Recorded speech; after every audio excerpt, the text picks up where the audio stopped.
Hello, everyone, and welcome back to yet another episode of the Eljay Johnsen Show. This show airs every single weekend, every Saturday at 4 o'clock p.m. Eastern Daylight Time, unless specified otherwise over on Twitter at the Eljay Johnsen, where there are also guest announcements every single Tuesday. And if you have any questions over the week, make sure to email me at ljjohnson@gmail.com. Whew, made it. Alright, so I am very excited for my next guest. He is a returning guest, of course. You know him, you love him. He is the fantastical, artfully inclined, praise, Kevin Hinkle. How you doing? Many praise, much praise. Thank you. I'm very proud of you because that intro, from my standpoint, was flawless. I don't think I heard any, so we got to call that out. Congratulations on a flawless intro. Finally. Now I need to cap it off with the outro, because it's like there's a lot of plugging to do, and it's a lot of words. But I guess there is one thing I should specify. It's Kevin A. Hinkle. Well, yeah, you can. Yeah. Hopefully you can still hear me all right, because you're breaking up a little bit on my end, but hopefully I'm not. Well, I'm still there. Let me go ahead and play with something. I just had an idea. And let's try this, and ta-da! Alright, we're going to try that. Magic? Abracadabra? Yeah, I think that worked. Cool. I hope that worked. We'll find out. I mean, I'm sure people will let us know. I would hope so. If it... Yeah, no, it's yes, my middle initial is A, and as you can see online, I do tend to use it fairly often, only because my son has the same first and last name as myself. Oh, that makes sense. Kevin N. Hinkle, while I'm Kevin A. And I didn't used to really use it too often, but I've noticed that now that he is a young adult, because he's 17 years old, he's becoming more active, in his circles and online, and has his own job and has his own bank account, and all these things in the adult world where now it is very confusing if we just put Kevin Hinkle. Mm-hmm. I'll get a phone call and it'd be like talking about a dentist appointment that is not mine. I'm like, what are you talking about? And it's like, oh, my son. So we try for both of us to put our middle initial on as many things as we can so that it's easy to two of us. That makes sense. Yeah, no, I can understand that. I've personally never run into that issue, but that makes a lot of logical sense. Yeah, and he's not a junior, so he because we have separate names, or different names, so he's not a junior. He's not like a second or a third or anything like that. So that's what we use to separate. Fair enough. That makes sense. Yeah. But hey, it's awesome to be back again. Yeah, no, I mean it's great to have you back. So much as, well, actually, you know what? Let me check what episode you were last on, because I think because I've had a lot of returning guests this month, which was by design, of course, which is something I mentioned on Twitter. The last time you were on was episode 19, and it is now 39. Very good, very good. That is. I've let it, you got to let it age a little bit, like a nice cheese or a fine wine. I struggle to recall if I've ever had wine. I don't think so. I don't drink, obviously, but like cheese. I love cheese. Well, there you go. There it is. Yeah, no, that works very well for me. Well, how have you been, in the last 20 or so weeks? Yes, recount the last 20 weeks. So it's been good. It's been good. I've been really, really busy. If anybody that follows me on anything, really, lot of different projects, lots of different experiments. So just, I would say in general, good and very busy. Fair enough. Yeah, no, I know you've been rather preoccupied with quite a few things, which of course I want to talk about today, and I figure we'll go ahead and just jump into the first one, which I've been talking about this for months. It's Brickfair, Virginia. It's gonna be a blast. Yeah. So, hang on, you're chopping up a little bit there. What was that? That's what I was afraid of that, because yeah, it's a little it's still a little choppy on my end when you talk, but that could be me. I don't know. I have green bars on this thing. So do I got I. little green bars, so maybe it's just something else. I don't know. That's weird. The whole thing's weird. And there we go. Try messing with it a little bit. More tricks. Yeah. More tricks up. Yeah, I'm going to try. But unfortunately, because it's summer, they're short sleeved. So we'll see. But well, Just Too Good would have appreciated that. I hope so. I hope somewhere out there he's just smiling and he doesn't know why. He has his insect sense. All of a sudden, he looked up with his bug head. Yeah. His pincers kind of form a grin. Something adjusted on his head. He's like, I just felt in the insect. Oh man, I gotta tell him this sometime. Oh. But yeah. So I know you've been very busy with Brickfair Virginia. I don't even know if I'm totally clear on what you do now for the event. So go ahead and kind of explain what your role is in this year's event. I like to keep it. Like I'm saying, it's all a mystery. It's a grand mystery. So yes, I have had of working very closely with Brickfair for a long time. Actually, for the last 7 years, I've worked with Brickfair in a couple different capacities. So that know who I am and know my history, and then remember the last episode I was on. You guys know that I did spend a very long time working for the Lego Group. I was kind of the liaison between Brickfair as an entity and the Lego Group. I've known Todd Webb, who's the owner of Brickfair, the owner and operator forever. So this year, that relationship kind of went even further, for lack of a better word, brought into the Brickfair inner circle, the Council of Elrond. There is a small inner circle. It's not only Todd. So anyone that's been to Brickfair, you'll usually know Todd because he's the 10-foot tall man that walks around. He's seriously the tallest person in the room, no matter what room you're in. And he's often very, very busy. He doesn't usually lounge around too much. But Todd brought me in a couple different ways. He kind of brought me in a consultation fashion. You've been around. You've been not only to many Brickfair events, but you've been to several Lego fan organized events all across the United States, across Canada, even internationally. Evolve Brickfair further. How can we take it to the next step? How can we keep it growing and keep it getting better? So a little bit of consultation, a little bit of marketing. So, what are your suggestions and how we can market it a little bit stronger? How can we programming a little bit more, maybe to be a little bit more exciting and kind of breathe some fresh air into it for the exhibitors. Mm-hmm. A little bit of social media advice, like, and I won't take all the credit for that because there's somebody else who's more in charge of social media than I am. I just provide input. Mm-hmm. And also, in a artist standpoint, since I am a freelance artist for hire, hired on to make a lot of new graphics for the event. So everything from a fresh new logo to the souvenir program guide to the banners that you'll see when you're at the event, different things. So kind of a lot of a jack of all Brickfair trades, maybe. And, also earlier in the year, in January, Alabama, and at that event, in that capacity, I also helped with the setup and teardown. Mm-hmm.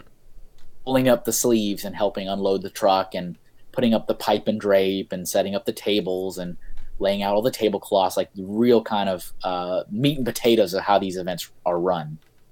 Mm-hmm. At Virginia, this one coming up next week, got to kind of a little bit more into like the programming and talent acquisition, as I like to call it, and stuff like that. But I do have plans to continue to help in any way I can, just with Brickfair in general, because I do like the event quite a bit.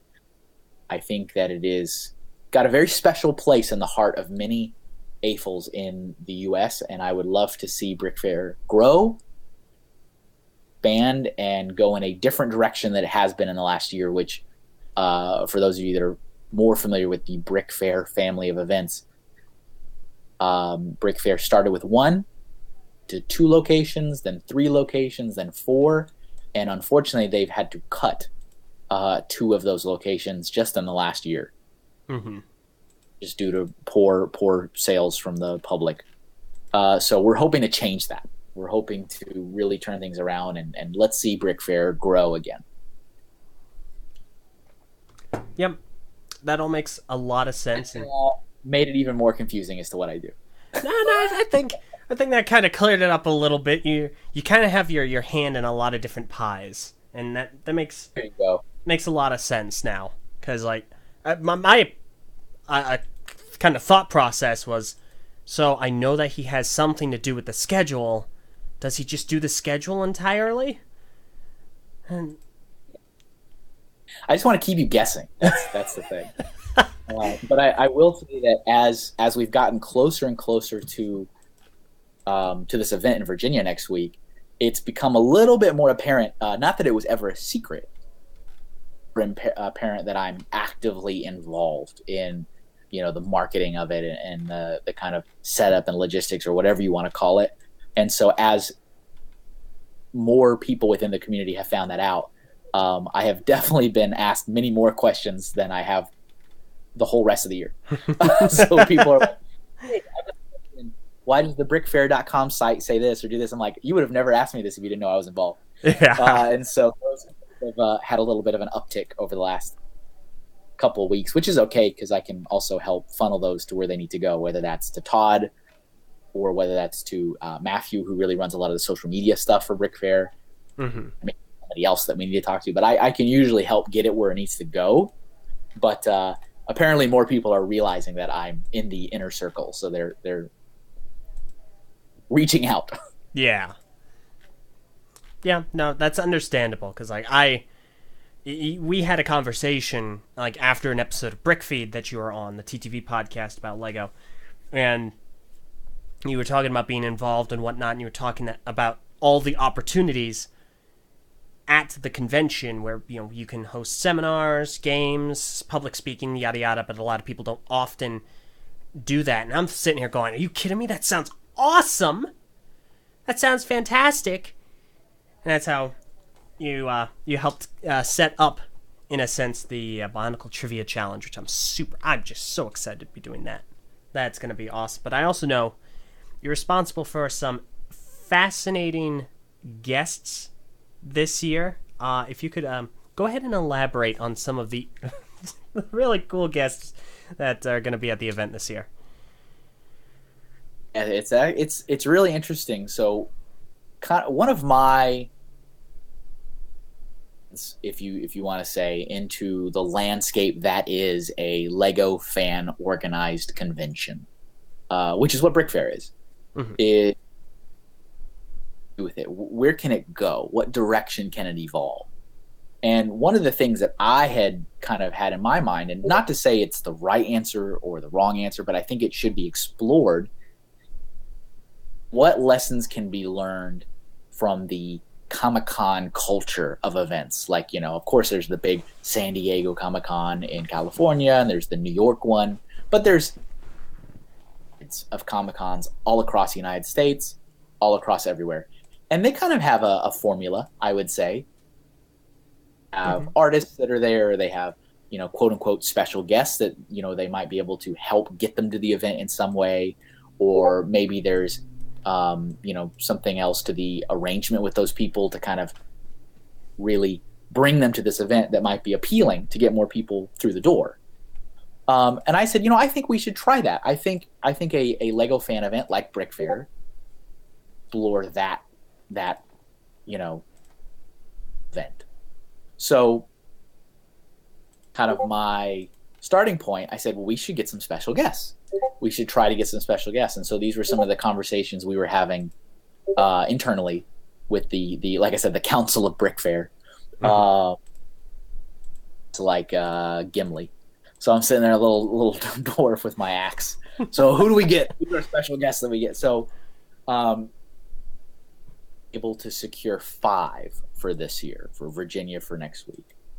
And so I'm actually really excited about all 5 of them. My level of excitement, of course, varies a little bit across the 5 for different reasons, but all of them I think are awesome. Mm-hmm. Special guest that we were able to secure was Ewald, who is an actor, portrayed the character of Nicholas Bluetooth from the television show Galador. So Galador, a wonderful point in the LEGO Group's history, and it has totally made a resurgence in the last year. It's so if not a little bit more than last year. And it's amazing. It's you couldn't have asked for anything better. But a lot of people, maybe not a lot, but there's a decent number of people where Galador is kind of the rock bottom, if you will, for LEGO.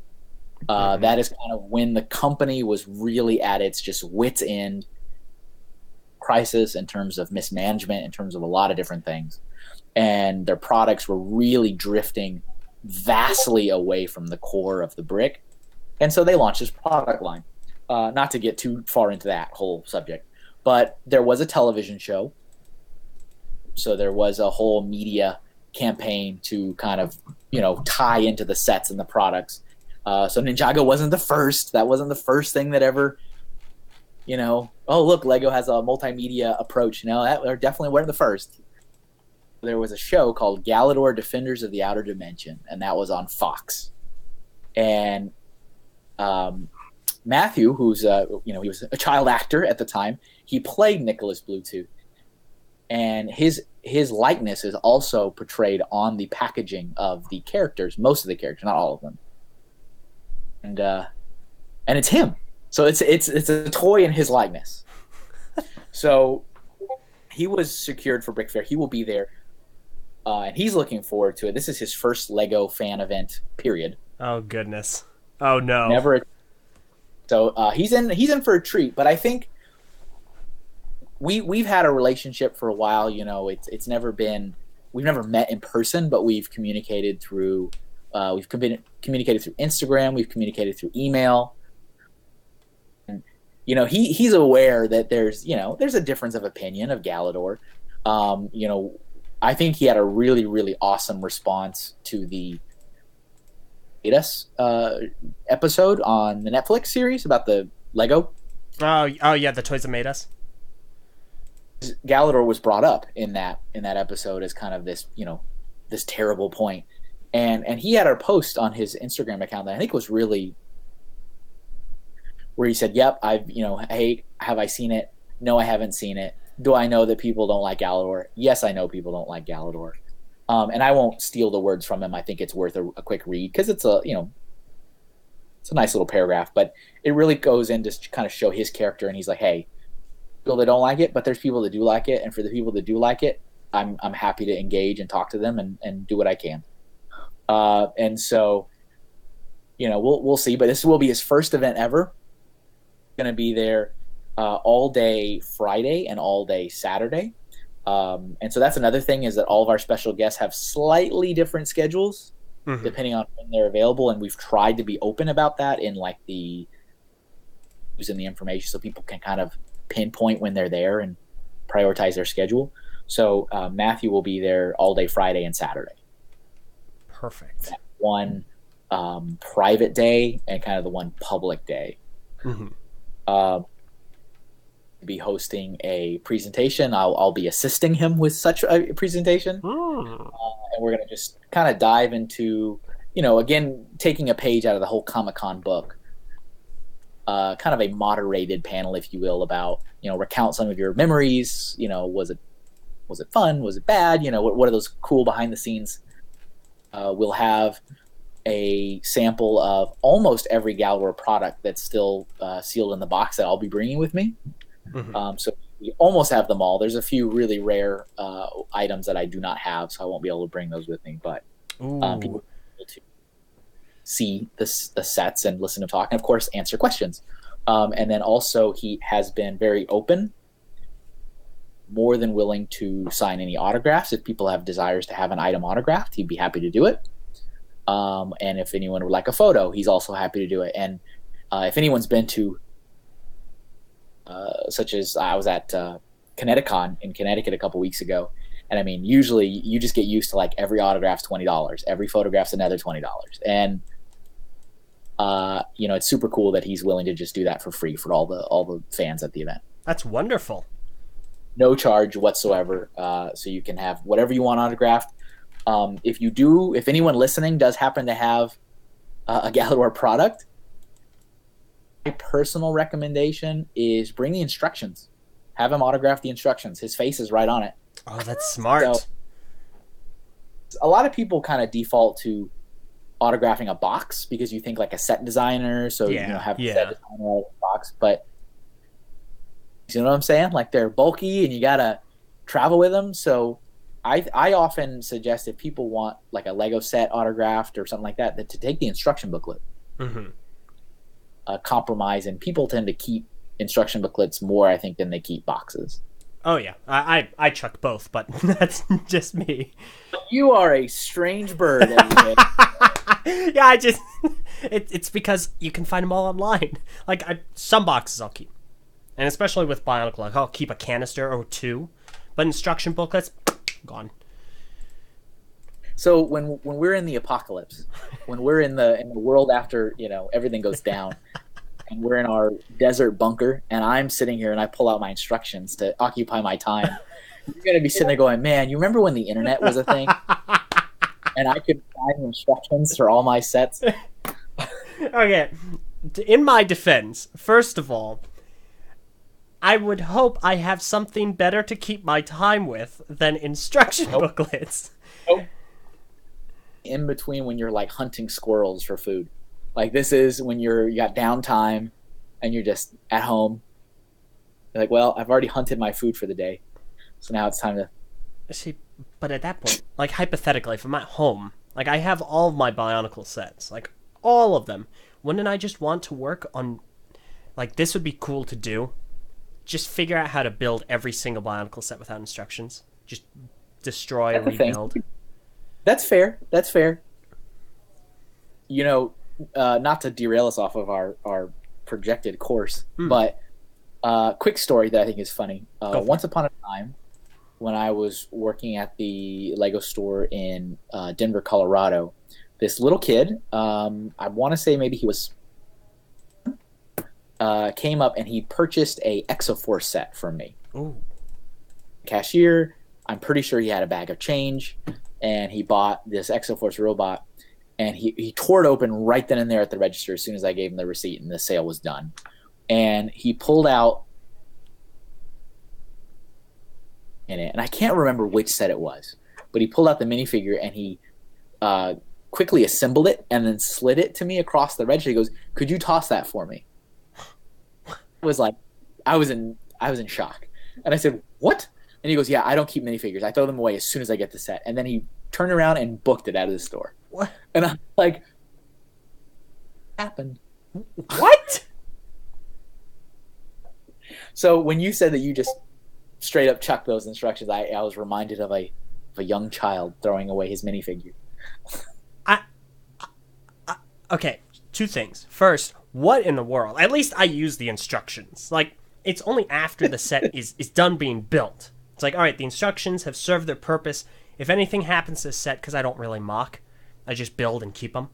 Or sell them, who knows.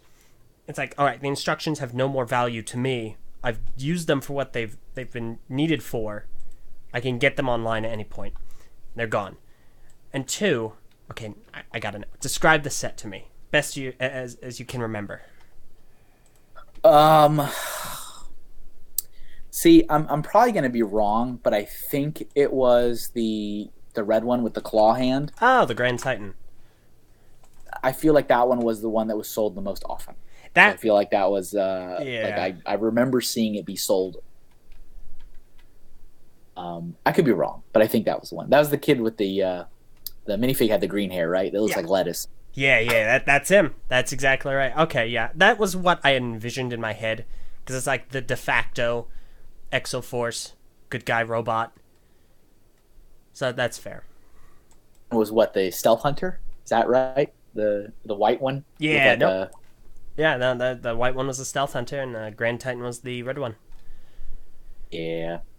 So that was a fun aside. Yeah. So yeah, back to the other thing you asked me about special guests. Yes.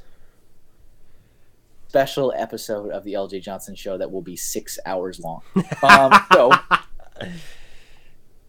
So Matthew Wald, Friday and Saturday, the actor from Galador. So he'll be there, and that's super awesome. Super excited to have him there. We also have Dan Steininger. Spent the last 30 years as a Lego master model builder. So he is one of the original real life master builders, not the new fun term that's been coined from the Lego movie franchise. Mm-hmm. So he worked with me actually when I was still in Infield at the model shop there. And unfortunately, Dan also did not survive the great Lego layoffs of 2017. Dang. But Dan is a wonderful, wonderful, wonderful person. He is absolutely just. If you thought I was entertaining to talk to, this guy's on another level. Oh. He has a history of being a professional clown. So he been a clown in his life. He also used to be a puppeteer. Oh no! Like professional puppeteer. So he's born to entertain. He is a natural born entertainer. So very talented with the brick. So he has spent, like I said, 30 years building giant life-size sculptures out of Lego pieces. So things like that you see at Comic-Con, like a giant statue of Iron Man or Aquaman or whatever. He's been a part of that. What most people know Dan for is he is usually the go-to master builder when a brand new Lego store will open. Grand opening celebration where they'll build a giant 5 or 6 foot tall sculpture of Yoda or R2-D2 or SpongeBob, like a pirate. There's not too many. There's like a batch of like 5 or 6 that they just rotate through. Mm-hmm. Fly out to a brand new store, and he'll be there for the whole 3-day weekend, and he'll build with the public when they build a giant sculpture. It's actually a lot of fun. It really is a lot of fun. It seems like it's a little kid thing, but hey, Lego's a little kid thing, and we're all adults playing with it already. So the age on the box is a recommendation. Come on. Just a suggestion. So it is really fun to build those. So the way it works is you'll use classic 2x4 and 2x8 bricks, and you'll build a jumbo brick. And then you take the jumbo brick to the master builder, and the master builder will make this giant oversized sculpture. So he'll usually have like a prototype model, which is much smaller, a couple feet, maybe a 1.5 feet. And it's made out of mostly just 2x4s. So that's kind of the ratio. Huh. Eyeball it and make this big one. And it's really fascinating. If you go online and just Google, Lego master building events, you'll find more than likely you'll find pictures of Dan is what you'll find. And so he's totally awesome. So he is going to be at Brickfair Sunday, and he's going to be building with both the fans on Friday, on Saturday and Sunday, a giant version of the Brickfair logo. So that is really, really fun. So people can come by and build a jumbo brick, and Dan will put your brick on the big sculpture and make the giant logo. So that's going to be super cool. And it's the first time we're doing it. The group has a tremendous amount of experience doing this kind of a thing. Fan-organized events. We're going to learn. We're going to learn from it and see how it goes. We're lucky that we have Dan's expertise with us. We've also been really lucky that we have partnered for this particular project with a group called Colonial Lug, which is based in Pennsylvania. Mm-hmm. Colonial Lug is a group that is mostly comprised of TFOLs, actually. Huh. They specialize in doing giant builds like this. So from what I hear, they attended a grand opening of a Lego store. It was probably the Lego store there in Pennsylvania in the King of Prussia Mall. Mm-hmm. And they were so inspired by the event that they said, we got to have our lug do stuff like this. Not as large because Lego's expensive, but they'll do modest, like 4 feet tall maybe. They'll do big jumbo statues of like the famous LOVE sculpture from Pennsylvania, or like the Liberty Bell. They've done a giant Liberty Bell out of like basic bricks. Mm-hmm. So Colonial Love is kind of experts, if you will, into this kind of style of building. So they helped us design the logo that Dan will be kind of emceeing at the event. So that's super cool. And then of course, Dan will also be holding a presentation on Friday for the AFOLs and TFOLs about his history at Lego, what he did, how he did it, and he also is going to give some insight into how he has designed giant 6 foot tall sculptures before. Mm-hmm. That should be super fun. No kidding. That's only 2. So that's only 2 special guests so far. Wow.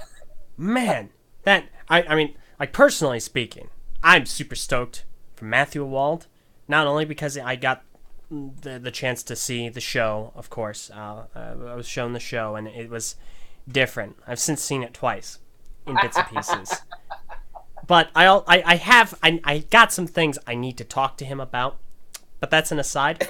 But just based off what you said, like I hadn't given Dan any thought, but I have got to make it. Thankfully, his presentation is like right after the trivia challenge, so I am totally there.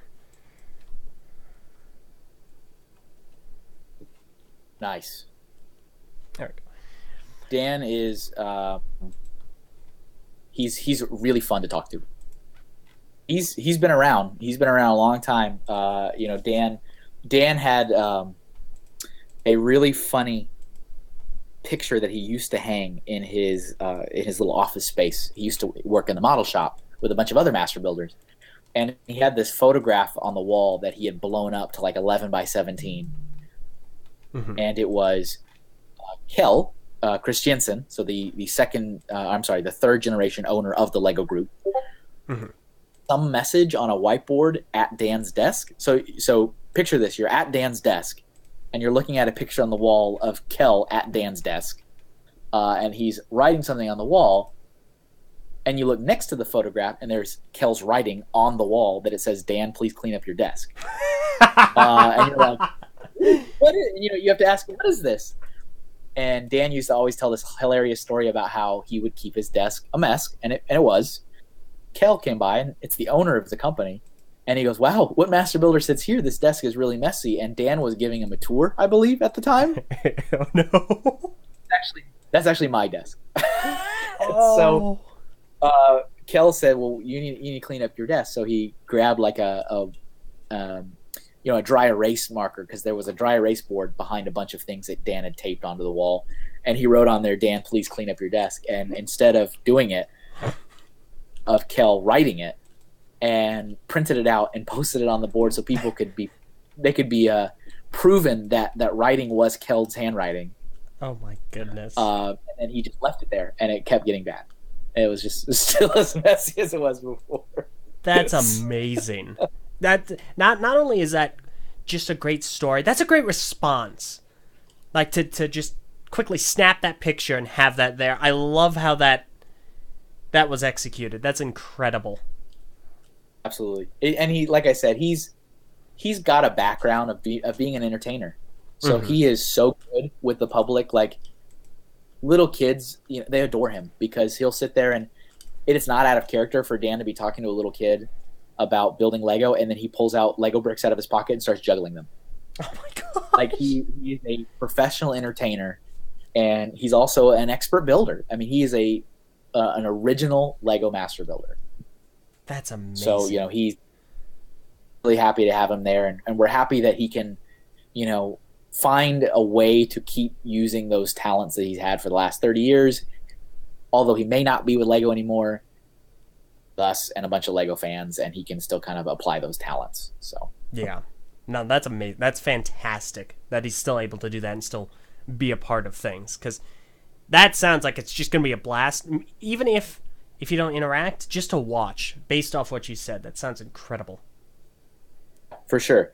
So make sure, at some point on Friday is really kind of, we're considering that like the trial run of the giant statue, the sculpture of the Brickfair logo. Mm-hmm. The A-fols and the T-fols, which we have a lot. I checked before the show, and there's 1,119 registered A-fols and T-fols for this event next week. Oh, man.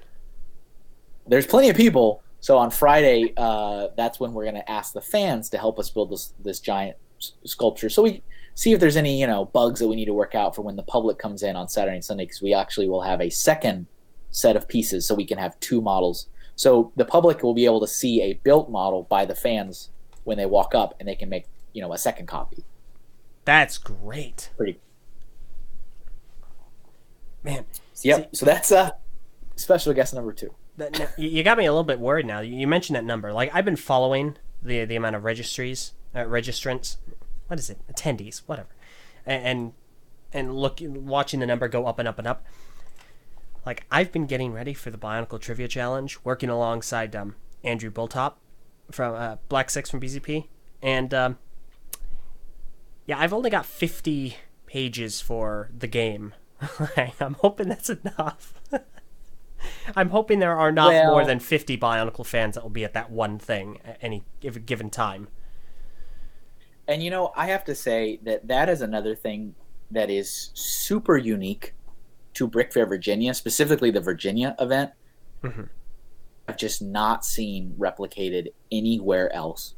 And I've been to almost all of them. I've been to Brick World, BrickCon, Brick Fiesta, Brick Fete, Bricks by the Bay, Bricks Cascade, Brick Magic, all of them. Mm-hmm. I've never seen the sheer number of active Construction fans at a single event. It does not happen anywhere else. That's crazy. Or is fans, at other events. I mean, some of them fewer than others. Mm-hmm. It's on a whole nother level at Virginia. I mean, it's incredible how many. Easily 200, kind of what I would perceive as, very Traction, Bionicle, Hero Factory fans that are at this event. It's insane. And so it's a good, like we mentioned earlier, it's a good reason to have something like this at this event. Have a trivia challenge. Mm-hmm. This is where it converges. All comes together.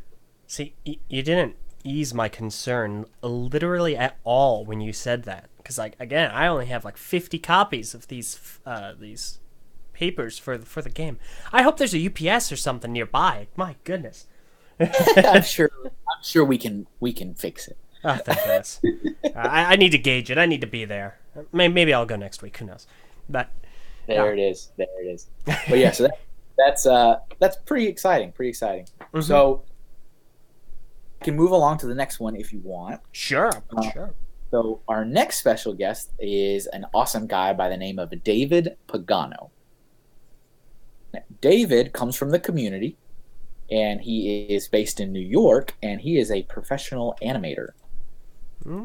So he creates stop-motion films using Lego. David is probably one of, he's not the only one, but he's one of the most well-known animators that uses Lego. He has done official work for the Lego Group numerous times. Have any familiarity with Max? If you remember the Lego Club Max. Oh wait, is that the same Max? What was it? Max the Lego Maniac? No, that was Zach. Gosh dang.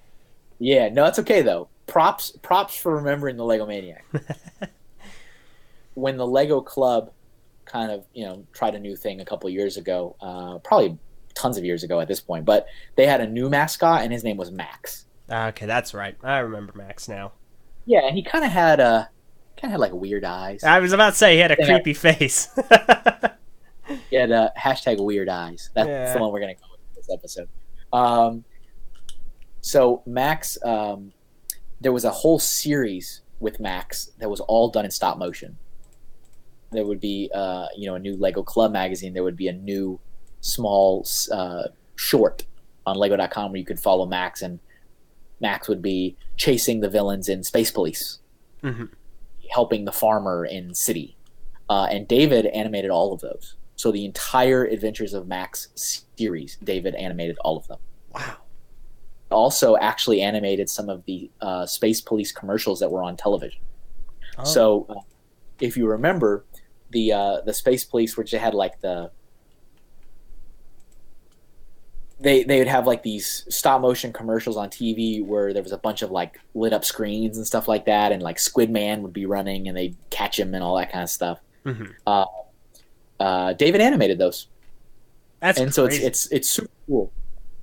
I've known David for quite a while. I actually consider David to be an inspiration to me as a young animator. So it's really kind of stories. So I have a bachelor's degree in animation. So I went to college for art. There, I was just Googling like, Lego. Surely there's Lego stop motion stuff. Found one of David's kind of more well-known films, which is called Little Guys. Seen it, I recommend it. It's not long, but it's really, really funny, and it's kind of like a fake toy called Little Guys, and it's all made out of Lego. Found it, and David edited it to look like an old school VHS from the 80s commercial. Like that was the whole point. Oh my gosh. And when he uploaded it online, he put in the description, "Oh, hey, I found this VHS in my closet. I forgot about this toy." And I didn't know who David Pagano was at that time. I didn't know any of this. So I said, "Oh, what's this commercial from the 80s?" And so I watched it and I said, "This is amazing." And I remember in whatever class I was in, I think it was like it was something where we were in a computer lab because we all had computers. And I said, "You guys got to watch this film." So I asked my whole class. We were all watching Little Guys at one point. I mean, I didn't know. I thought it had been animated by some guy, 20 years ago and put on the internet. So when I finally met David, I was like, "Wait, you animated Little Guys?" Guys, when I was in college. And little did I know that David and I are very close in age. So he probably posted it like that same year that I was also studying animation. Oh my gosh. Studying animation. But entertaining. He has also hosted the Brickworld Film Festival. I've heard a little bit in, about in that. Chicago. They hold a film festival every year, which I think is really cool. Simultaneously, as the event is running, David Pagano and David Pickett, who's from Brick 101 on YouTube, kind of co-run a film festival so people can submit films, and there's a whole showing, there's awards. And so he's done that for many years. But David has never, ever been to Brickfair. And he has been to Brickworld. So we are like super excited to finally open up David's eyes to other Lego fan events that exist. No kidding. Other options. Of course, no offense at all to Brickworld. It's a fantastic event. I was there this year. So it's his first Brick Fair. He is going to be having another thing that's really important is David's schedule. He's only going to be there I think Wednesday, Thursday, and Friday. So he actually cannot stick around at all for the weekend. Oh, dang. He's only going to be there for kind of the AFOLs and the TFOLs. So if anyone's listening that is not registered to go during the quote-unquote private time, unfortunately you won't be able to see David. So he won't be there during the week. But if anything, that's another excuse to register and be there during the private time. Oh, yeah. How many do you need, though? I mean, it's just it's so much to do. So he'll be there, and he'll have a presentation that he is hosting. I believe his is on Friday, maybe Thursday, but out kind of what he does in his approach to stop motion, a little bit of his background into the projects he's done with Lego, the projects he's done on his own, and something else that we're really excited about is that he has been working, I think, for the last 5 years on a sequel to Little Guys. Oh my gosh. That has never been shown to human eyes except for his own and the people that helped him out. And so he is going to be showing hopefully the whole thing, but if not the whole thing, a pretty close to the whole finished product. And the sequel is titled Little Guys in Space. Oh. Seem to be a lot of sequels in space. Well, I mean, I'm excited. I mean, like I said, I fanboy moment. I studied his film when I was in college, so it's like this is crazy that watching his sequel. But that's going to be really, really cool. And anyone who's into stop motion or brick filming, you really want to talk to David. He knows what he's doing. He has his YouTube channel's Paganimation. He still runs it to this day.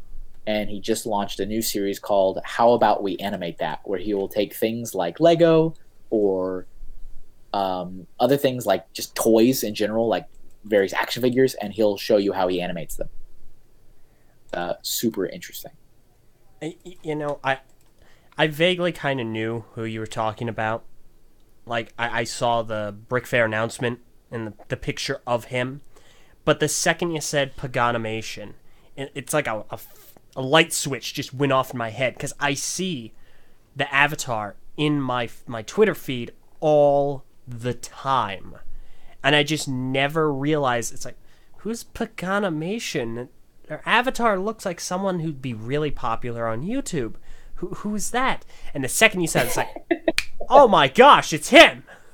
That is a personal enjoyment in my life, is to bring things together. Oh my What is before your eyes, young LJ? And you go, whoa! Gosh dang, that's crazy. Yeah, it's like, I see it right here.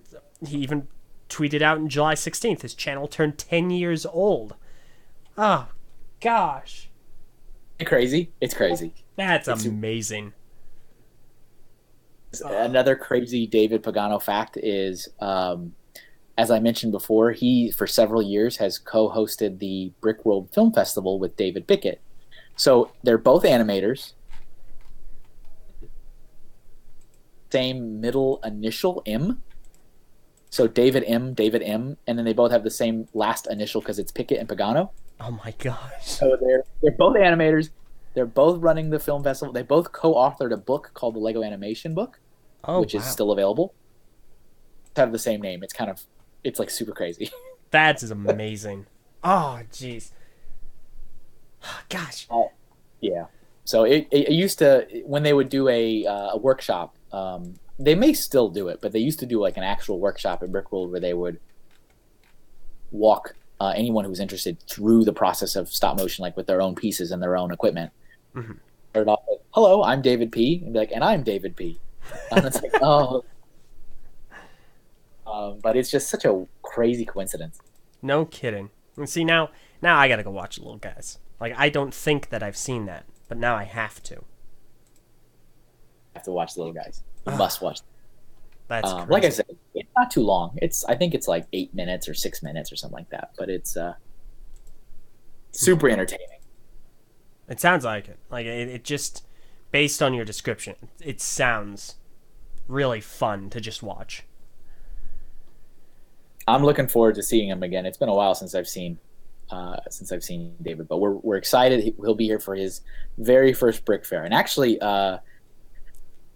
common thread between the three guests I've already mentioned, for Dan, Matthew, and David, none of them have been to Brick Fair before, so this is the first for all three of them. Oh wow, that's crazy. See, I'm really glad you're mentioning this to me now, and more specifically, I'm really glad I'm not bringing my mask this year, or at least having to wear it the entire time.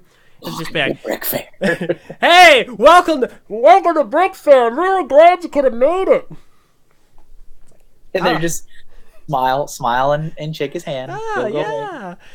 Brick Fair's a fascinating place. So what's the time? Gee, I gotta be somewhere else. There's another brick convention down the country I need to be at. See ya. Bye. Yeah. Down the country. I love it. That's crazy. Well, there are some other things I do want to discuss today. More specific to you. However, I'm curious as to the other two guests. Go ahead and briefly give a quick overview as to the other two, just briefly. I'll try to be as fast as I can. Okay. So the last two do kind of work together, actually. So the last guest we have Jim Folds, Megan Rothrock, and Jim in particular is really exciting to me because people that have been in the Lego fan community for a very long time, Jim was the Lego community manager responsible for America before I was the community manager responsible for America. Was if you want to consider me Luke Skywalker, Jim was Yoda. He was my personal mentor, and to the person that you know and love today, taught me everything about how to be a community manager, how to have a relationship with Lego fans, and to treat them with respect and to listen to them. I mean, everything I learned from him. Wow. And so he left Lego in 2012.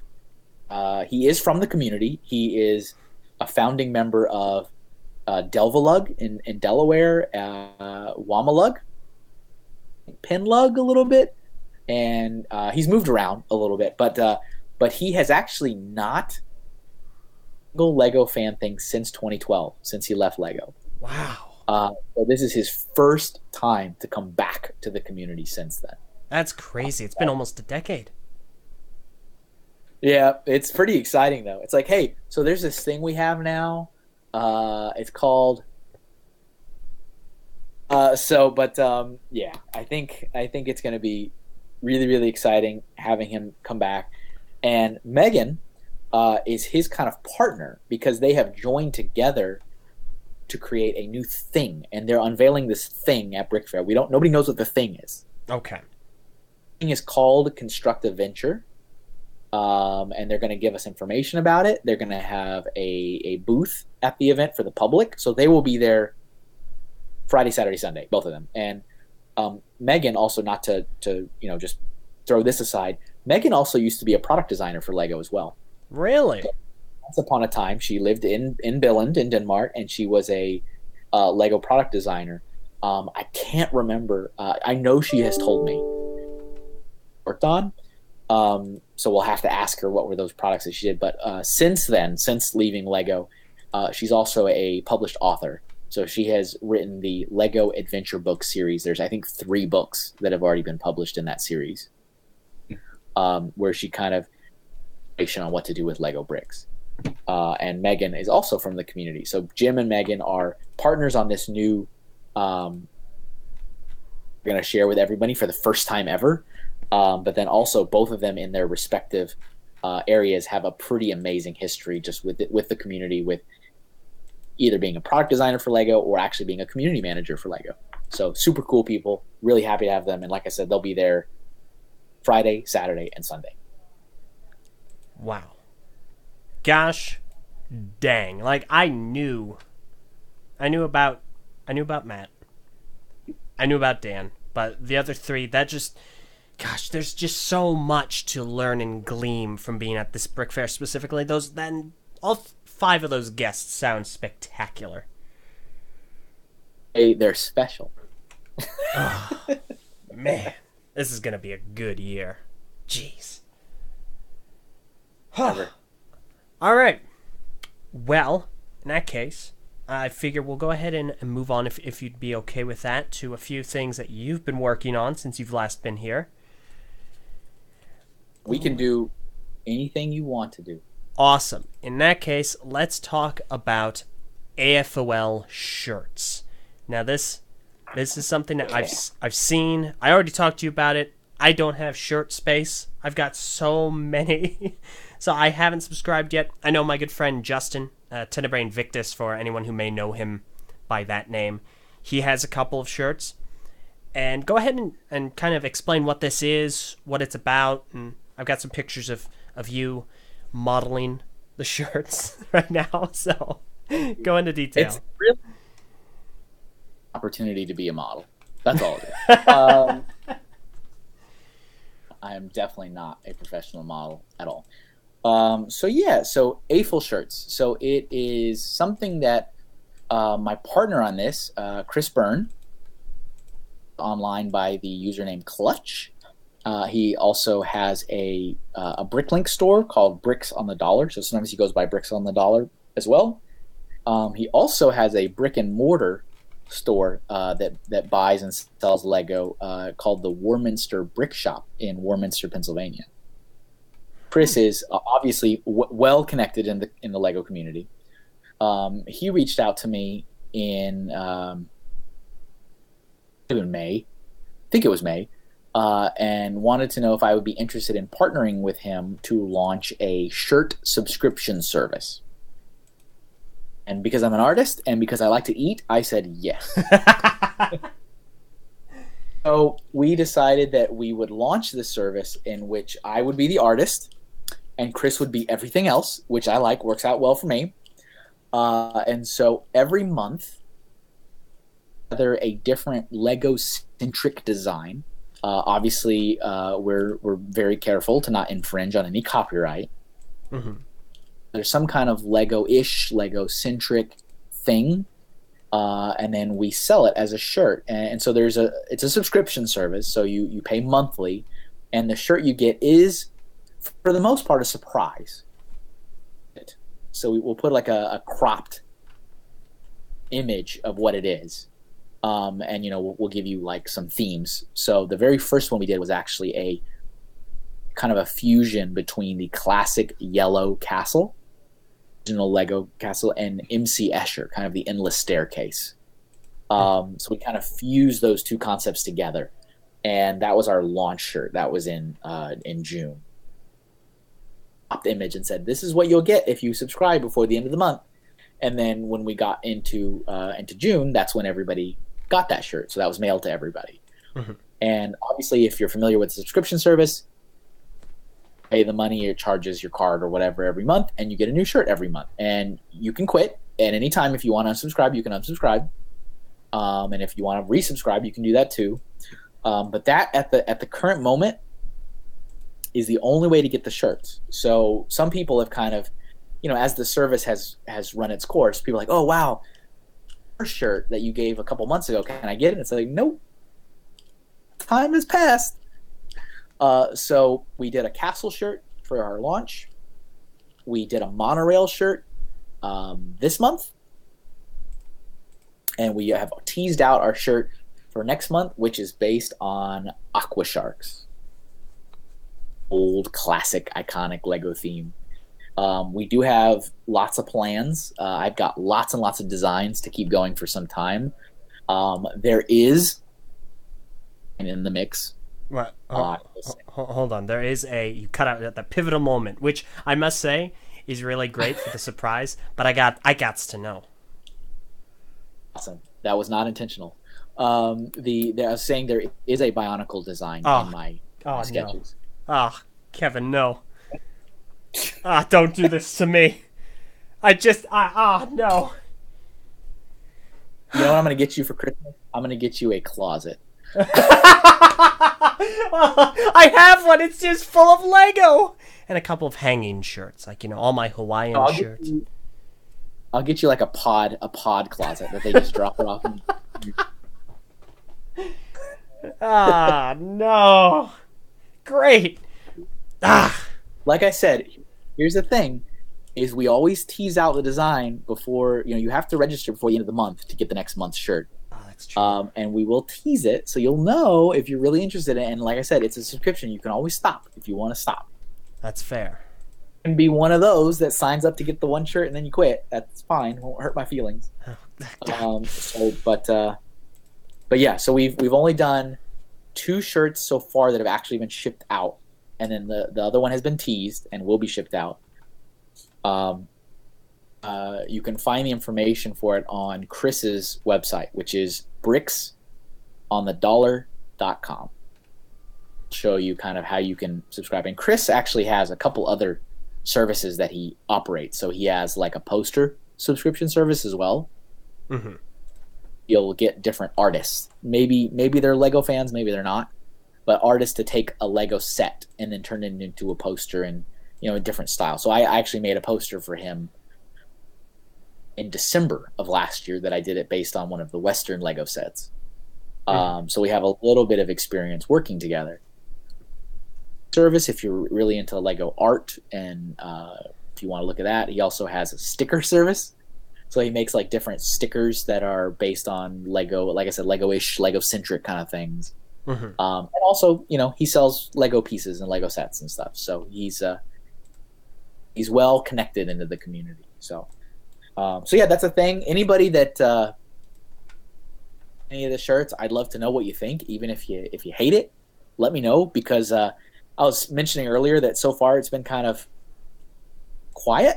So we know people are subscribed. We're happy with the number of people that have subscribed. There's a lot of shirts going out, but we're not really seeing any photos. We're not seeing anybody wear them. We're not even really hearing if people like them. They're just, they're paying, so that's fun. And the ships are getting shipped out. That's also fun, but we're not kind of seeing what it's like on the other end. So, okay. I'm going to do a call to arms right now. It's going to be one, but I'm going to try.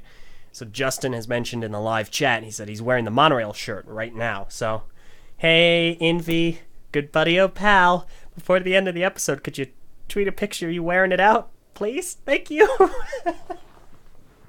A selfie of watching the YouTube video. Awesome. Classy. That'd be perfect. Yeah. This is going to, either he's going to be kind enough to do that and take the picture, or this is going to completely backfire because I'm asking, and he's going to be like, no. Instead of sending you a picture of me wearing this monorail shirt, I actually flew to Disney and got in a monorail and sent you this picture of me being in a monorail. That's not quite what I asked for, but okay. Oh, gosh. But yeah, that's one of the things that we've been doing, and it's fun, and it's it's all different, and it has been kind of cool to, if nothing else, it's cool to see people are subscribing, and the subscribe rate is going up, which obviously comes with consumer confidence as you see the shirts actually, and what's getting sent out. A little bit more confident in subscribing for a service as opposed to, hey, give me money and I'll maybe send you a shirt. That's a hard sell. I get it. But now that we've processed and more shirts are coming out and we're teasing more, hopefully people can kind of see that, that they're hopefully they think they're cool and they're interesting, and then maybe getting one. Yeah. No, that sounds about right to me. Now, I will say, I am, of course, a big fan of A, Lego shirts, and B, supporting people in the Lego community. So obviously this kind of appeals to me on both sides. And I mean it when I say the limitation here is space. So, I'm curious to know what this Bionicle design is. And I'm not saying that if there was a Liwa shirt, that I would definitely subscribe for a full year at the minimum. I'm not saying. I'm just letting the implication linger. That's all. Not spoken. I'll tell you this: when we meet up, probably when we're doing our pizza journey. Yes. Journey to one pizza. That's awful. Don't be amused by that terrible, terrible joke. Nope. I am using that hashtag the entire time we not only discuss it, but like if we take pictures, videos, whatever that's put out there, that is the hashtag Journey to One Pizza. I will sketch out what the design's gonna look like just so you can get a sneak peek. Ooh. Oh, you spoil me too much. Right. I don't know when we're probably not gonna do it for another couple of months, but it's in the mix. It's in the mix. Fair enough. Well, vision that. Oh gosh. Either way, I'm gonna have links to that all in the description below. So I highly encourage anyone who is a fan of Lego shirts and a fan of Kevin to go and check those out. And like I said, I've had some pictures on screen right now of Kevin A. Hinkle, professional model and part-time Lego hobbyist, with the shirts. Right. I wish this is one of those moments where I wish we had like Stephen Colbert who's like, he shows the picture of me, and he goes, man who's posing for Old Navy catalog, and, or, you know, he always has some really good thing to say. Yeah. I can't think of something to say. It's been a long time since I've seen Stephen Colbert. Like a very long time. But that's also part of my goal with the shirts. I'm taking the photos. To try to find a location somewhere near me in Connecticut that would kind of work.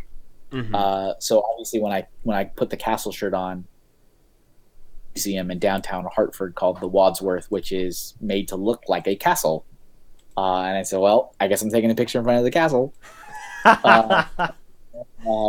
When I was wearing the monorail shirt, we have no monorails, unfortunately, in Connecticut.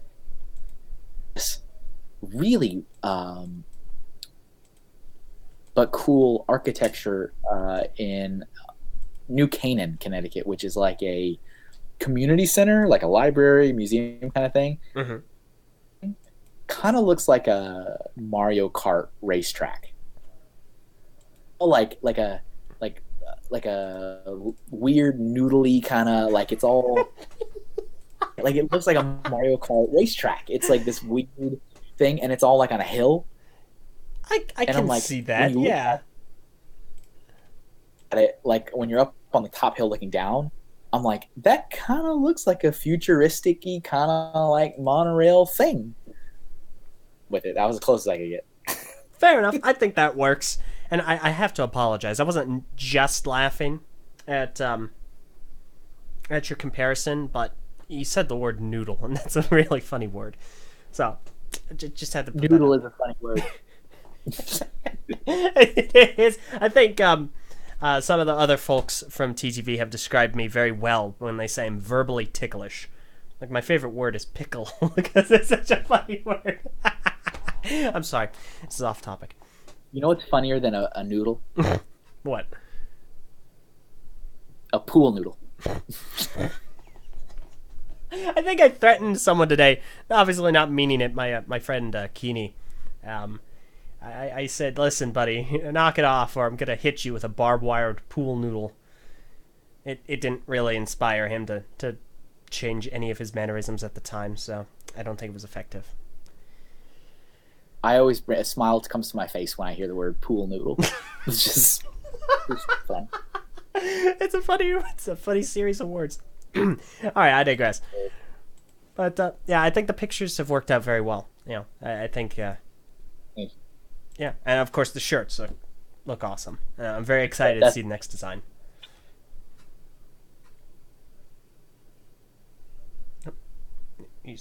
See, I can't tell if you cut out or if there's just a long pause. Attic pause. Okay, awesome. Perfect. Well, I can go with that. Okay. Now, could be either. Yeah. The next thing that I want to discuss, and we kind of talked about this last time you were here, is the Bricks in the Middle comic. So go ahead, give an update. How's that been going? I've got one of the comics up right now, the Trials and Tribulations of Collectible Minifigures. But yeah, go ahead and give everyone an update on our favorite Lego enthusiast in the 2D realm. Thank you.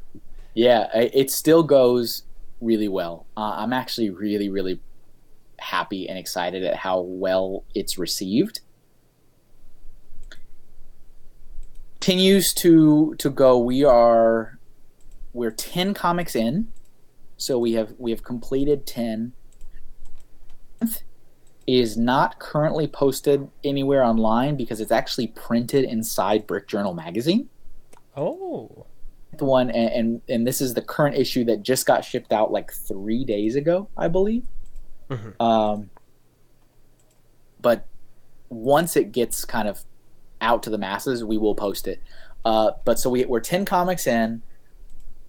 To I think resonate well with people. We haven't had a dud yet, which I'm always like terrified that I'm going to make one. It's going to be a total flop. One of these will be awful. But people have liked them. There's been a lot of really positive reception. I went to, as I mentioned earlier, I went to Brick World in Chicago this past June, and we actually, Matthew, who's my partner on this project, which is the same Matthew that helps Brickfair with their social media, did a presentation at Brickworld about, how did Bricks in the Middle come to be? What were some of the trials we went through to get the comic where it is, and a little bit of our histories. And we took, it was what we call them, little swag packs, where it's like there's an exclusive minifigure, there's a printed 1x8 brick, there's a printed 2x2 tile, there's some stickers and stuff. Those, Matthew and I, to all the events we've gone to this year, and we've gone to a fair amount of them. And I usually come home with 10, 15 of them. So I'm like, all right. And I don't take that many. I take like 25. Mm-hmm. Brickworld, I took 50. And I ran out in the middle of day 2 out of 5. Goodness. To be fair, Brickworld Chicago is much bigger than the events that I had been going to all year. I mean, they also had, I think, 1,003 registered attendees. Mm-hmm. But people were actively coming up to me and going, "Oh, I'm a huge fan of the comic. Do you have one of the swag packs?" And I'm like, that's so, like, as an artist and a creator, that's the coolest thing ever. Isn't it? Yeah, I do. So it's so cool and so fun. So it continues to be well received. Well, of course, be at Brickfair. So Matthew and I will both be at Brickfair. We'll have we finally have Bricks in the Middle shirts that we'll be wearing. See, fancy shirts. We will have swag packs. We are going to be taking 100 swag packs with us. You spot myself or Matthew. All you have to do is say, "Hey, I'm a fan of the comic. My favorite comic is the one that," you get a swag pack. That's all there is to it. So it could be, "Hey, my favorite comic was that one that kid said that Bionicle's not real." That's all good. That was a comic we did. So you can get a free swag pack. The website.com is in the process of going through a total refresh. Mm-hmm. So we're going to relaunch it very soon with a fresh new look. And we're also going to finally launch the Bricks in the Middle store. Oh. So there will be a store, and there will be things in the store. That's all I can say at this point. But yeah, and things are going well with Brick Journal magazine. As I mentioned, the like kind of our last comic, our 10th comic, which we're gonna take a little bit of a break. We're gonna keep making comics, but we haven't been entirely pleased with the rate at which the new comics have been coming out, because I've gotten really busy, so they've really slowed down, and that's not fun. We really would like to get back to our one comic a week thing. So we're going to, after we get our 10th one uploaded, we're going to kind of take a break and backlog a bunch of comics, so that way we can maybe have a couple months where we can post one every week for a while. Mm-hmm. But we have lots and lots and lots of ideas. We'll keep making them. So we'll have new merch to align with the new look of the site. Have some new stickers. So we'll have some of the old stickers at Brickfair, but I have a very small quantity of the new stickers, just because I wanted to do a test order to see what it was going to look like with the new look. Mm-hmm. But yes, it's a lot of fun. People are still liking it and receiving it well. It'll continues to gain followers and gain likes and stuff on all the different social media channels, which is good. And we are in the talks to potentially of our older comics in Brick Journal magazine from this point on. We'll see. Oh, that would be awesome. Really cool. But yeah, the 10th comic, which is in Brick Journal, is actually really cool for me because familiar with Brick Journal, they always have a comic in the very back, which is called Aphels. Mm-hmm. And it's a comic illustrated by Greg Hyland, who is another huge inspiration to me. And he is an artist, an illustrator from Canada, from Ontario. To Greg, and I asked him if he would be willing to let me put him in a comic as a cameo. And he said, "How about I put you in Brick Journal instead?" Oh, snap. Like, well, both. And so, because I really wanted to put Greg in it, because like I said, he's a huge inspiration to me, and I wanted to have that nod to him kind of Mm-hmm. comics for as long as he has. So yes, the 10th comic does have a cameo. So Greg Hyland appears in the comic and illustrated half of the last panel in that comic. So we did like an artist kind of half and half collab on the very last panel. Oh, that Cool. sounds awesome. So that'll be neat. Hopefully they'll have. I think Brick Journal usually has a booth at Brickfair where they sell. So hopefully they'll have this newest one there on sale at the booth. I hope so. But I'd like to pick one up. My goodness. But there is as I probably mentioned last time, there is no end of stories that I could make from this community. Oh, There's thank goodness. no end to it. Yeah. There's so many things I see that I'm just like, wow, that's got to be a comic. And the coolest things about doing this now is that the events I've been to where I'm maybe sitting in a circle of friends and we're talking about something goofy, and then one person will lean over to me and go, Kevin, that's got to be a comic. Like, yeah, it is. Oh my gosh. Yeah, things are good. Things are good. That's good to hear. Like that's great to hear. I'm super thrilled to hear it because like I follow the comic, of course. I think it's wonderful. I always look forward to new comics. My favorite, of course. Well, I don't know if I want to give my favorite away just yet, as opposed to just telling you at the convention to get, hooked up with that swag, as the kids say. But yeah, I mean that's just great news all around. I'm just thrilled that it is going so wonderfully, and I'm a little like a second-handedly nostalgic because I used to make a lot of comics on BZ Power Sprite Pixel Comics. So seeing this in this format is like just awesome. It's great to see. The other things that we're kind of playing around with the concept of is if you've looked at the last, not that there's a wealth of content to traverse through, but if you look through them, I have definitely kind of settled on kind of what I think is the look. Mm-hmm. Look, because it's like The Simpsons. Go back and watch season 1. It doesn't look like it changes. Oh, yeah. The art style. We've kind of gone through the same thing with Bricks in the Middle, where the art style has changed a little bit, but the last like 3 or so comics, it's really settled into what I want it to look like. It's a little bit easier for me now to replicate that style with people. Mm-hmm. So we've had numerous cameos so far. We had Andrew Black Six, who you mentioned. We've also had David Pagano. He was in one of them.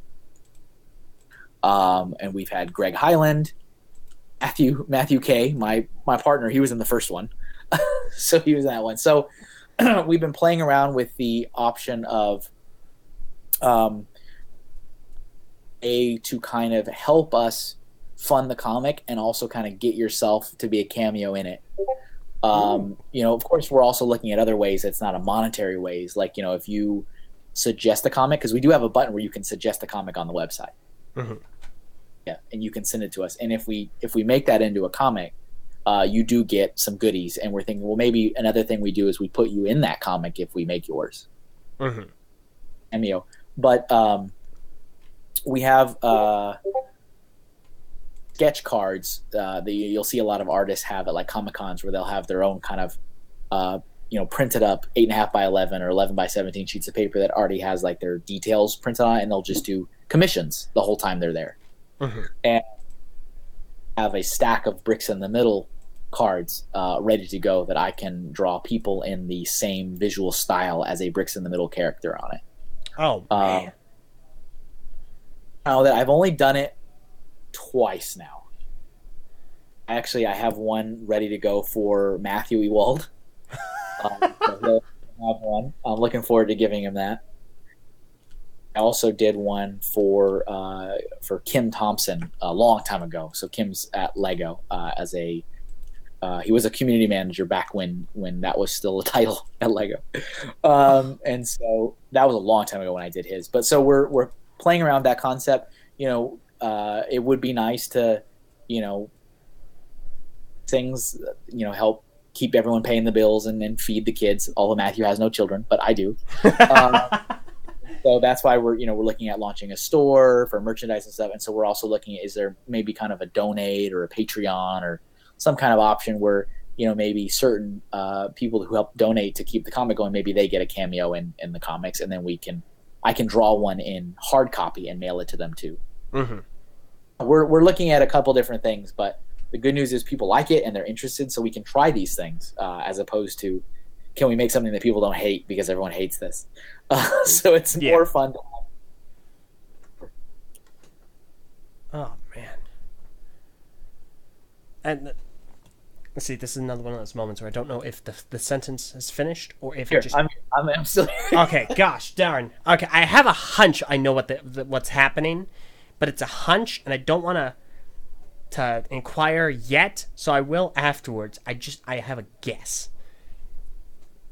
Yeah. We'll see. We need to have, there's people on YouTube when they have like an audio only format, they'll have someone later on make an animation for it. Yeah. I can imagine in my head you like sitting in your place thinking that you've lost me. Wait, are you there? And then like someone's like doing a kind of a crude but well done animation of me, like, I don't know, maybe I'm wrestling an alligator or something, and I'm like, I'm here. I can't hear you. Like, just the most ridiculous things you can imagine, but you're just like not sure if I've cut out or not. Or if you're busy being the crocodile hunter, who knows? In the Serengeti, I'm chopping like vines and stuff. No, I'm still here. Yeah, reception's a little weak right now. Oh my Love gosh, it's good. It's all good. Well, that's fantastic. Like, honestly, I think that the method you guys are going about and kind of figuring out how to introduce more ways to get people to interact and be a part of the process, but also having a store. I know Patreon is a very popular and common way to do that. It's a very easy kind of store setup in a sense, where you have the perks, you have the exchange. So that's there, but it sounds like you guys are already working on all these different ways, and that's fantastic. I'm incredibly excited to see where that goes going forward. One of the things that I'm really excited to do, because I think it's really stupid and funny, and I'll show you, because like I said, I have some of these like prototype stickers that are not the current ones that we have hundreds of that we're giving out, but it's the kind of the way we want to do it.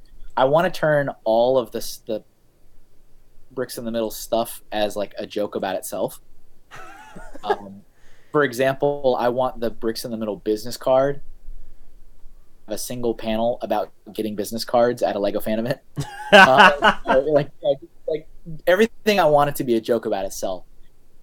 So like the sticker that I have, it has Sparks pushing the bricks in the middle logo out of the way because he says he needs more space for Lego sets. So I just want like everything to be a joke about itself. Like that's kind of what I want it to. That's one of my goals. Oh my gosh, I love that so much. Like, just that kind of self-referential humor is always, if it's pulled off well like that, then that's always just amazing to see. Oh gosh, probably the golden rule, right? When you're claiming to, in some ways, I mean, we're making fun of people. That's happening. Yeah. Not like we're doing it with any malicious intent, but if you can't make fun of yourself, then you probably don't have any right to make fun of anyone else. Of course, you have to laugh at yourself before you can laugh at others, and that's kind of the basic rule. I have in my head, because it's just, I think it's so. I can't wait to draw it because it just seems so funny. But I have a picture of Sparks going to a fan event, and he has like this big tub. This is on the business card. And then another guy's like, "Hey Sparks, what's that big box for? Is that a mock you brought?" And he's like, "No, this is for all the business cards I get at Lego fan events." It's on the back of a business card. I love that so much. I like, heck, I just remember. It was even last year. I don't get a lot of business cards, but just that is so. I don't know if poignant is the right word. Accurate's probably a bit better in this instance, because there are just so many cards. You see them all over the place. It's amazing. it's in one way, it's really awesome that we're in this. The Lego community is such a creative community. It is. It really has like these really awesome ideas. I mean, here I am trying to make my way, and it's really cool. And so of course you got to promote it. And so it's funny because you go to these events and it's a natural thing. You go back to your hotel room and you're taking out Lego pieces out of your pocket and stuff, and then you pull out 6 new business cards you got that day. You're like, well, here's. Oh, it's awesome. It's great. No, it's honestly fantastic. Oh goodness. All right. Now, obviously we're running a little bit longer, but that's fine. I'm happy. I'm gonna go ahead and open. I'm gonna open things up to comments, questions in the live chat. So go ahead and submit them there. In the meantime, though, I got some good news. Go ahead and send that to you, and I'm gonna go ahead and put the image up on screen. MG. Is he listening while he's driving? That's not safe. Oh, no, listening while you drive, it's fine. I'm sure he pulled over, but this is Envy. He took a picture wearing the shirt. He was out and about, and there it is. I see. As soon as I said it, I go, wait, that's stupid. He's listening. He's not watching. Yeah, I know, right? It's an audio thing. Besides, he's got his seatbelt on. He's being safe. It's perfectly fine. He's got his eyes on the road. I love it. Thank you for let me save. I gotta save this. He's gonna be there. He's gonna join us on the journey to one pizza. Pizza? I love it. Oh gosh. But now we gotta decide. Like we had kind of an epiphany moment when I was talking to you a few days ago about where we're gonna be, and I have to wonder if they'd let us do kind of like a half and half. So we have half Hawaiian pizza, and then half of it has just crispy bacon all over it. That'd be pretty good, actually. Yeah. I'm sure. Wait, the customer's always right. We can make it work. Of course. But wait, what if they're missing their right arm?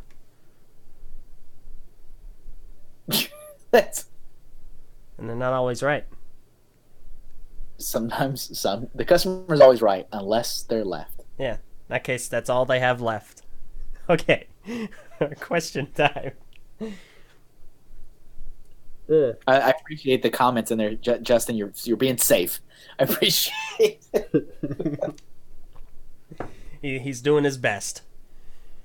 Got a seatbelt. That's fine. Everything's okay.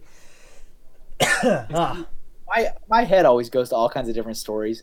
Like, you take a photo of me in this wearing this shirt. Yeah, sure.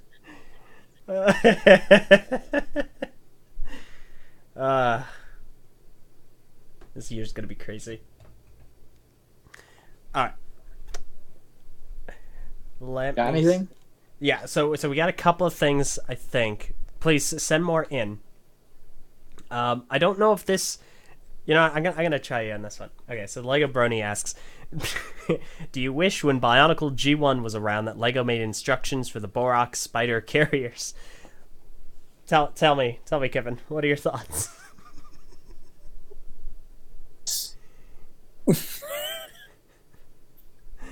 What else to say? I'll just say yes. Okay, that works. Yes. I'll say sure. I think they did. Borak spider carriers. I know what you're talking about. It's the concept art done by Christian Faber. And it's like they kind of sort of did and they kind of sort of didn't, because there's like an alternate / combination model of the Barag, which is kind of spider-like, and I think you can also put like Borak in their spherical form. This is just another language, I'm sure, to many people. But could that be like the catchphrase of the entire Generation 2? They kind of sort of did and they kind of sort of didn't. Okay, no, I know you were listening, but I have to reiterate this. Patrick Biggs, had him on last week. He kind of ruined me for the rest of the day because he said something that I hadn't considered, and it messed me up a little bit. He said, because this week, in fact, tomorrow, July 29th, is the 2-year anniversary since Bionicle Generation 2's cancellation.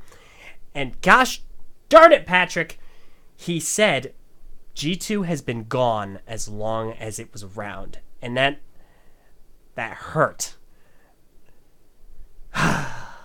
It's crazy. Gosh, what a mess. All those things where you think back of time and you just sigh. I was having to do something. What was I? I was trying to figure out what year I graduated high school, and I was like, I'm sad now. Oh my gosh. I should not have done that. Yeah, no, it's crazy. It's like so much stuff happens in this time frame. Too many things. Gosh. I'm still here. I'll keep saying I'm still here. Okay, good. It's weird because like I see it light up, but then there's nothing coming out. And like I said, I have a hunch. I want to try it. And I'm hoping I'm right about this, because after this, and this kind of leads into my next one, next question here. But it'll solve a lot of issues. But next question is Rakron Duel. I'm sure I butchered that one. Kevin Hinkle, part of the TTV cast, when? Well, that's not up for me to decide. Like this like random cameo that keeps coming back. Well, it's fun having you around. It's always a good time. Right. Well, I will say that I have been putting a lot of thought exploring in my own thing. I don't know what that thing is. If that's a YouTube show, Twitch stream. I have been participating a lot more in other people's streams and shows and such. Mm-hmm. I find really, really fun, and I find it really helpful to kind of give myself, experience and stuff. Joining your show the first time helped me learn about what this whole Discord thing was. That helped me the next time when I was on the TTV thing, because I would have no clue what that was about.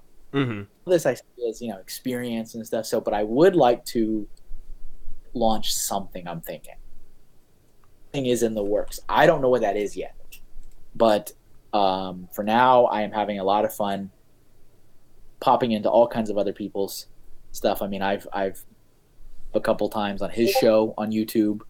I've joined Bricksmith on some of his stuff, and Nick on Twitch. I mean, I'm kind of popping in and out all over the place, and it's kind of fun. Mm-hmm.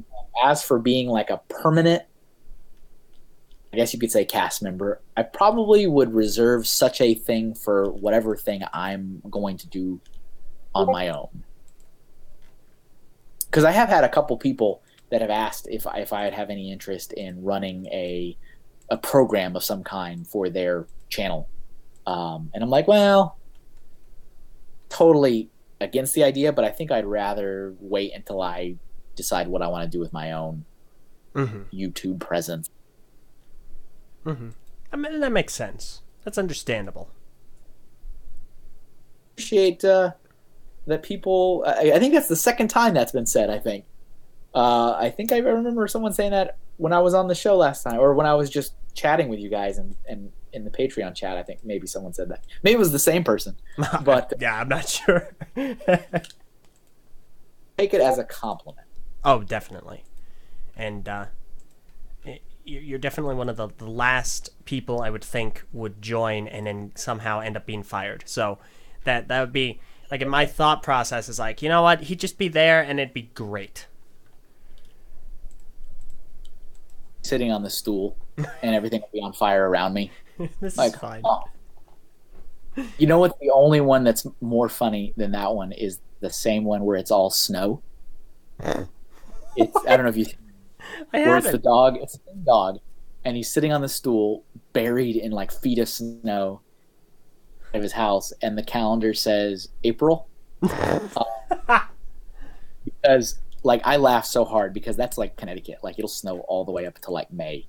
Oh, that sounds so nice. Winter was done. That sounds great. I need snow right now. Honestly, 104 degrees is not cool. Not cool.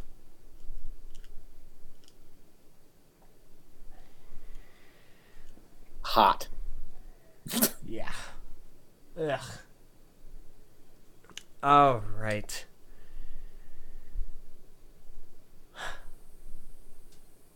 I'm guessing. I'm still here. I'm still here.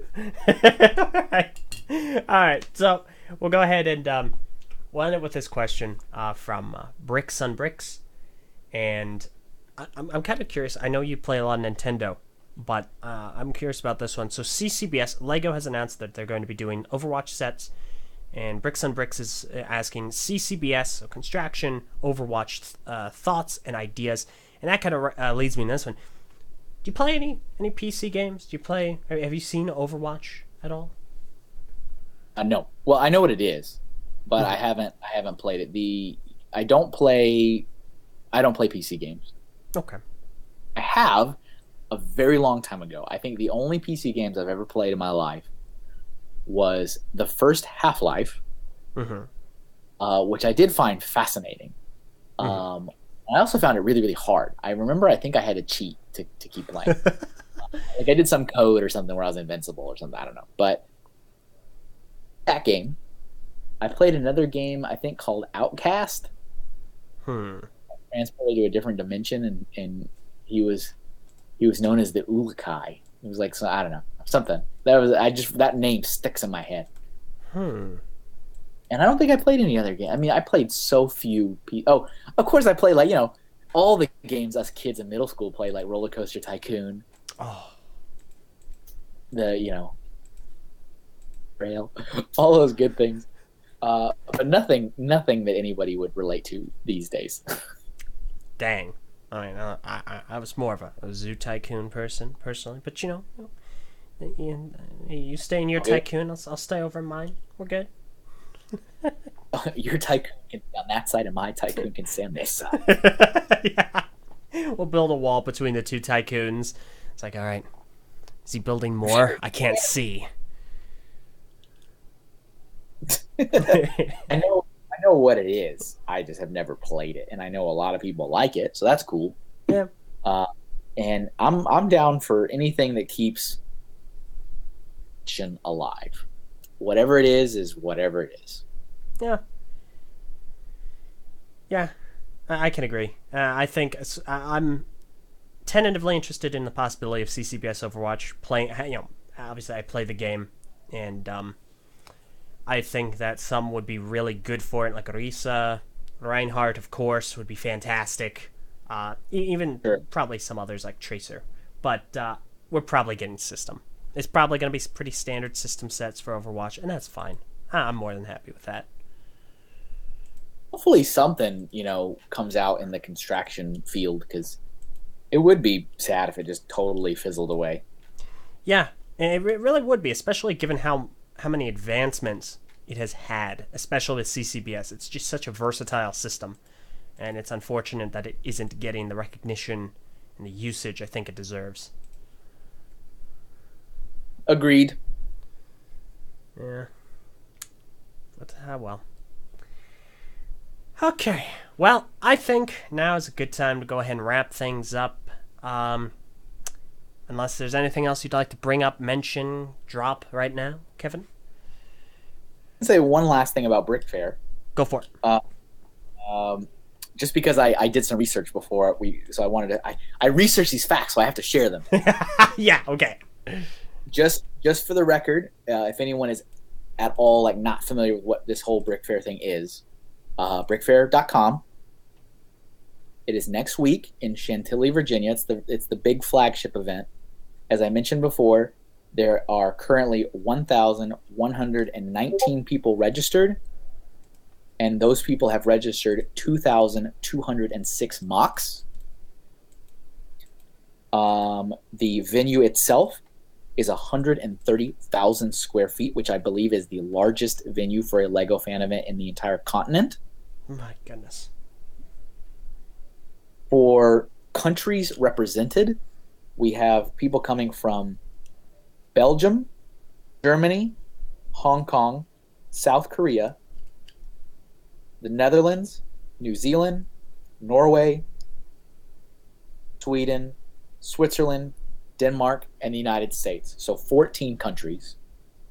Jeez Louise. Are going to be, in addition to the 5 special guests that I mentioned earlier, there's also going to be several people from the Lego group that will be there as well. So there will be Kim Thompson.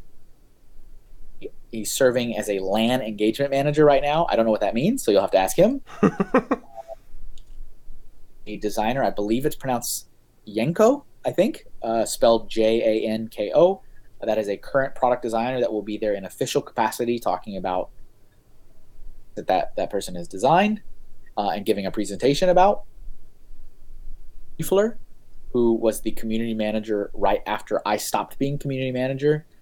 He was only unfortunately able to do it for about a year before the Lego group eliminated that role.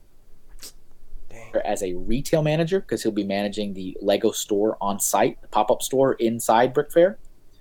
And then we also have House, which is Stuart Harris and Astrid Mueller, and they're going to be talking about probably the Lego house.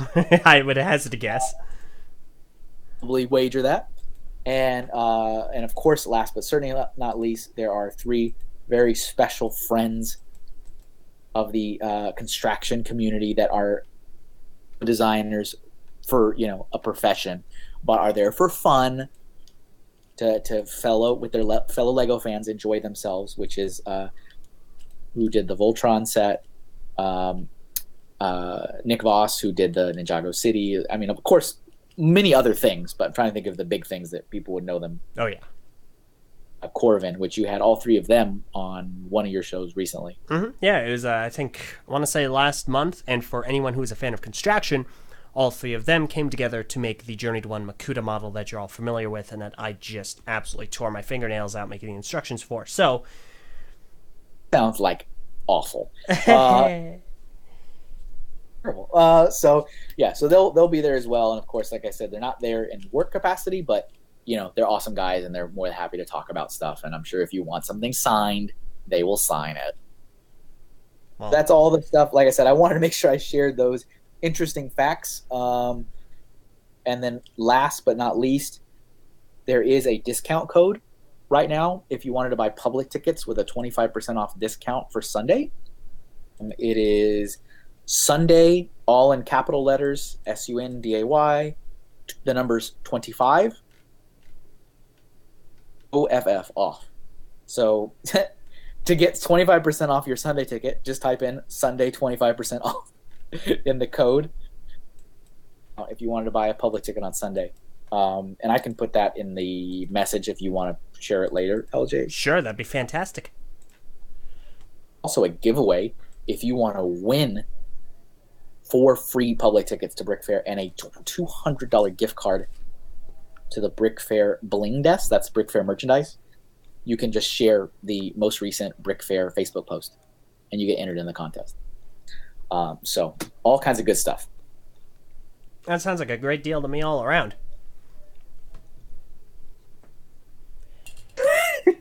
Oh, my goodness.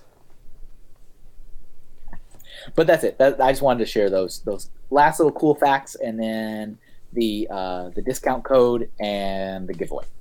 Perfect. Excellent. All right. In that case, I'll have as many of those either in a accompanying tweet or in the description below. So make sure if you're going, do that quickly. It's next week. It's in a few days. And again, that's Chantilly, Virginia. The public days are August 4th to the 5th. However, there are 3 days prior that if you are a registrant, if you're an exhibitor, you can be a part of there for an additional cost of about $65. And that's going to be in Chantilly, Virginia at the Dulles Expo Center. So go check that out.